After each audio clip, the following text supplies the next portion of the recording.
అమ్మా ఆ, కళ్ళు పసకలు పోవడానికి చెప్పు ఇక. ఆ. కందిపప్పు పలుచగా వేయాలి, కారం కమ్మి వేయాలి, జీలకర్ర వేయాలి, పలుచటి నీళ్ళు వేయాలి కందిపప్పు. ఇక అది అయినాక వేయించి పొట్టు ఎరిగి పిండి విసిరాలి. పిండి విసిరి ఆ పిండిలో జీలకర్ర వేయాలి.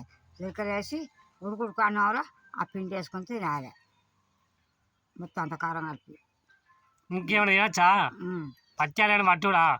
పచ్చలు అదు, బీరకాయ అదు, కలవరు అద్దు.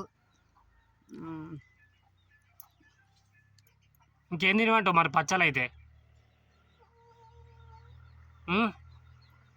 ఇది చూడు.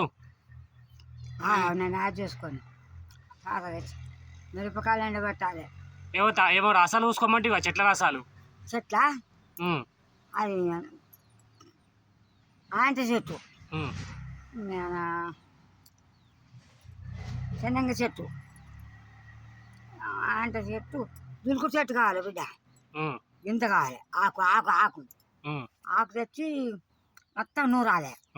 నూరి కొద్దిగా నీళ్ళు పోసి కాటుకొని నూరి ఆ పలుచగా కాళ్ళు ఒక రెక్కలకు కాయాలి.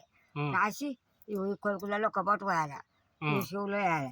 వేసినాక కోసేపు అయినాక అంతా మంచిగా దిమ్మార గోరొచ్చి నీళ్ళు పోయాలి.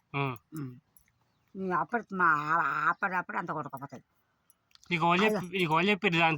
ఇక ఇంత ముద్ద అయితే ఇంత ముద్ద అయిన సరే మీదికి 5 గంటలు నింపు, గుడాకు 5 గంటలు నింపు. మనం రాజుతో కూడా వారేయాలి. ఇంకొక ఉండవు, ఇంకో అది కత్తది.